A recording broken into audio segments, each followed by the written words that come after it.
Bonjour. Cette vidéo d'une dizaine de minutes a pour but d'alerter les adultes. Espérons qu'ils se mobilisent au plus vite pour leur descendance. À la fin du montage, nous proposons une solution. La France est appelée pédolande. Ça devrait percuter chacun d'entre nous.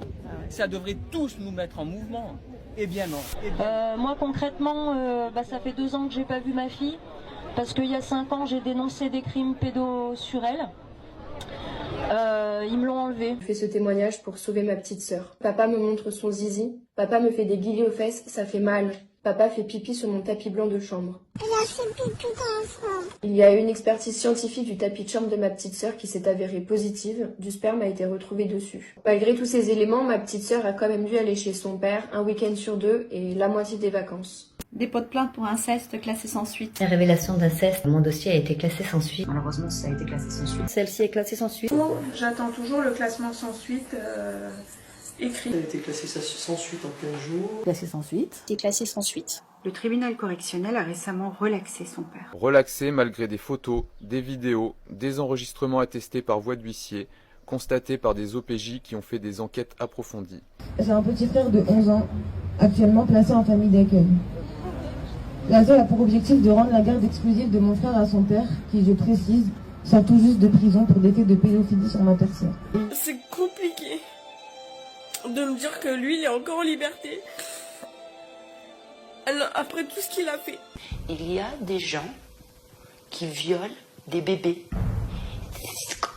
Si on n'a pas vu ça, on peut pas l'imaginer. Quand tu penses qu'un mec qui braque une banque, il prend plus d'années de tôle qu'un mec qui encule un môme. Avec toutes les preuves que j'ai, j'arrive pas à sauver mes enfants. Pour brûler la langue d'une petite fille avec un mégot de cigarette. Moi, j'ai fait des autopsies, moi, d'enfants de 18 mois qui s'étaient fait sodomiser par des mecs avec le fion comme ça.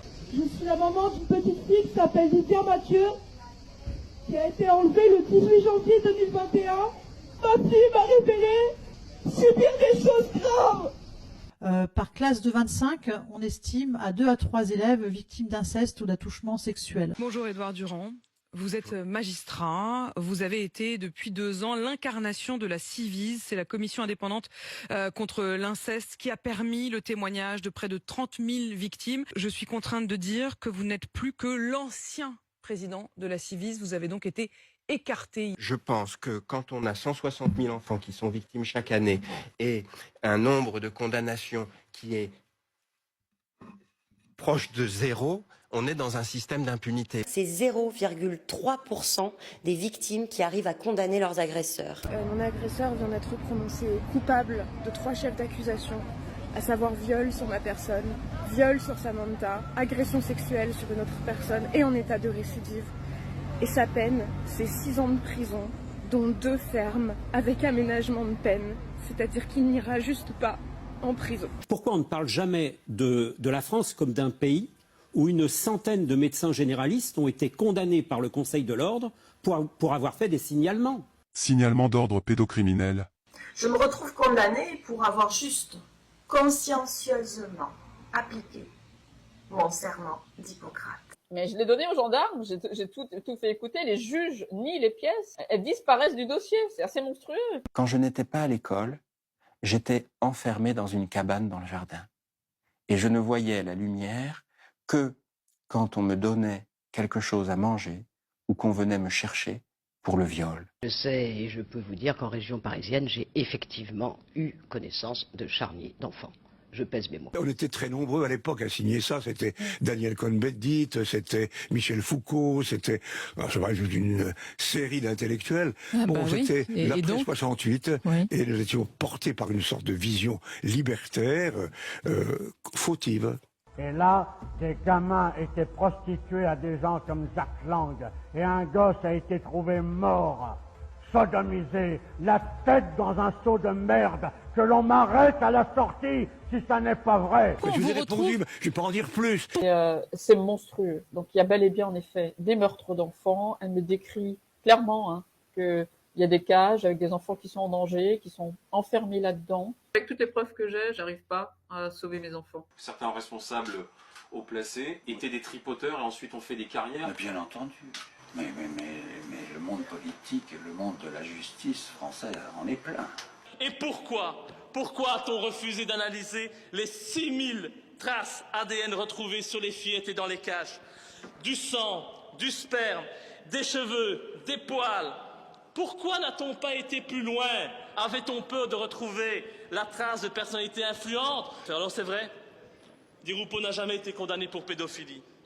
Mais un nombre très important de plaintes ont été déposées contre lui pour de tels faits. Toujours pour les mêmes faits. C'est bizarre, non? La destination a toujours été la même pour ces plaintes. La poubelle. Même lorsqu'il venait de policiers assermentés. Ainsi, en août 1989, Di Rupo était à l'époque député européen. Eh bien, à l'époque, 2 policiers communaux surprennent Di Rupo en bordure du Grand Large à Mons. Et avec qui? Avec un gamin de 12 ans et un gamin de 13 ans dans sa voiture. Les gamins avaient le bas du corps dénudé. Ce n'est pas moi qui le dis, ce sont 2 policiers communaux assermentés qui ont eu la volonté de témoigner, mais leur hiérarchie communale les en a dissuadés. Alors de 2 choses l'une, soit Di Rupo est un homme persécuté, qui a de très nombreux ennemis, et l'on comprend mal comment cet homme a pu devenir Premier ministre, soit cet individu est un criminel, qui profite de ses appuis et de ses fonctions pour violer impunément des enfants.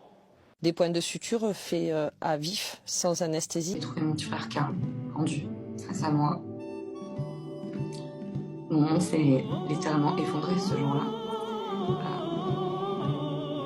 Une fraction de seconde, je l'avais sauvé, décroché, mis au sol.